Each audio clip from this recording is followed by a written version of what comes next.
GDP वाढला, GDP घसरला. बातम्यांमध्ये हे शब्द आपण नेहमीच ऐकतो, नाही का? पण या आकड्यांच्या खेळामागे नक्की दडलंय तरी काय? म्हणजे देशाच्या अर्थव्यवस्थेचा हा जो रिपोर्ट कार्ड आहे, तो आपल्या रोजच्या आयुष्यावर कसा काय परिणाम करतो? चला, आज या सगळ्या प्रश्नांची उत्तरे एकदम सोप्या भाषेत समजून घेऊ. अच्छा, एक विचार करा. आपल्याला ताप आला की आपण काय करतो? बरोबर, थर्मोमीटर वापरतो. पण जर अख्ख्या देशाच्या आर्थिक तब्येतीचं निदान करायचं असेल तर मग कोणता थर्मोमीटर वापरायचा?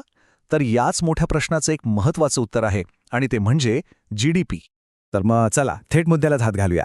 जीडीपी म्हणजे नेमकं काय हेच आधी समजून घेऊ.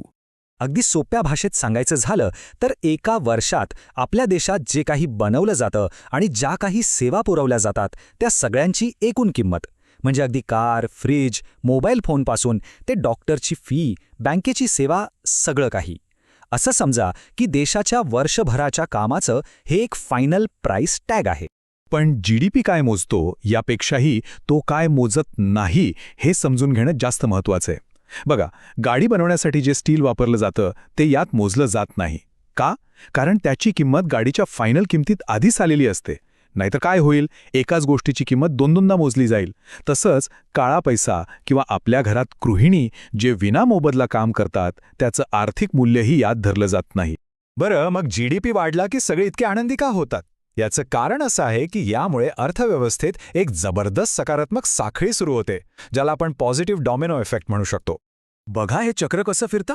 सगळ्यात आधी उत्पादन वाढतं. उत्पादन वाढलं म्हणजे काय, तर कंपन्यांना जास्त माणसं कामाला लागतात.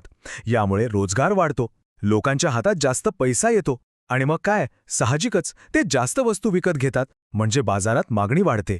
आणि या वाढलेल्या मागणीचा फायदा वाहतूक, बँकिंग अशा अनेक क्षेत्रांना होतो, आणि अर्थव्यवस्थेची गाडी एकदम सुसाट धावायला लागते. पण थांबा, एक मिनिट. आपल्याला जो जीडीपीचा आकडा दिसतो ना, तो नेहमीच खरं चित्र दाखवतो असं नाहीये. कधीकधी हा आकडा एक मायाजाल असू शकतो. आणि या मायाजालाचं नाव काय आहे माहितीये? ते आहे महागाई. हे समजून घेण्यासाठी आपल्याला दोन प्रकारचे जीडीपी माहिती पाहिजेत. पहिला आहे नॉमिनल जीडीपी. हा म्हणजे समजा महागाईचा मुखवटा घातलेला आकडा.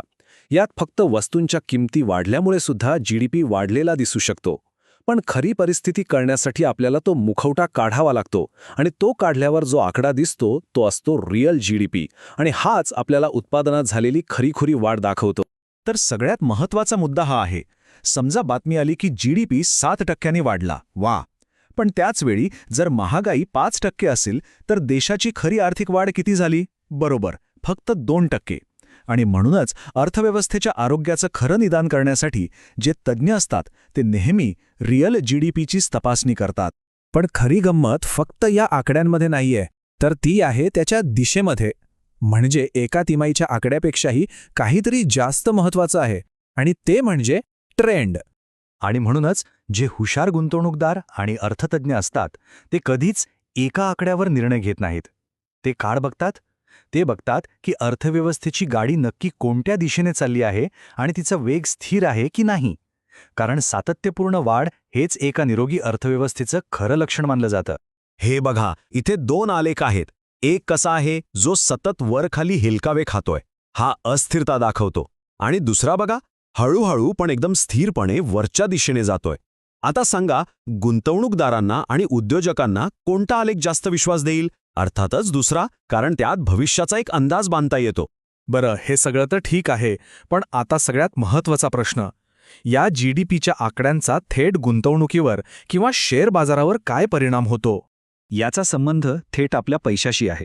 बघा, जेव्हा जीडीपीचा ट्रेंड मजबूत असतो तेव्हा कंपन्या जास्त नफा कमवतात, आणि त्यामुळे शेअर बाजारात एक उत्साहाचं म्हणजे तेजीचं वातावरण तयार होतं. याच्या उलट जर जीडीपीचा ट्रेंड कमजोर असेल तर बाजारात भीती पसरते, मंदी येते, आणि मग सरकारला अर्थव्यवस्थेला चालना देण्यासाठी व्याजदर कमी करण्यासारखे उपाय योजावे लागतात. तर मग पुढच्या वेळी जेव्हा जीडीपीचा आकडा कानावर पडेल तेव्हा ही चेकलिस्ट नक्की लक्षात ठेवा. 1. नेहमी रिअल जीडीपीकडे लक्ष द्या. 2. एका आकड्यावर अडकू नका. दीर्घकालीन ट्रेंड काय आहे ते बघा. आणि 3. जीडीपीला कधीच एकटं बघू नका. त्याला महागाई आणि रोजगाराच्या आकड्यांसोबत जोडूनच अर्थव्यवस्थेचं पूर्ण चित्र समजून घ्या. थोडक्यात सांगायचं तर जीडीपी म्हणजे अर्थव्यवस्थेच्या गाडीचं स्पीडोमीटर. ते वेग तर नक्की दाखवतं, पण त्या गाडीत बसलेले प्रवासी आनंदी आहेत का? देशात शिक्षणाचा दर्जा कसा आहे? पर्यावरणाची काय स्थिती आहे? हे मात्र ते स्पीडोमीटर सांगत नाही. तर जाता जाता एक विचार नक्की करा की देशाच्या प्रगतीसाठी आपण फक्त वेग मोजायचा की गाडी योग्य दिशेने चालली आहे आणि आतले प्रवासी सुखरूप आहेत हेही बघायचं.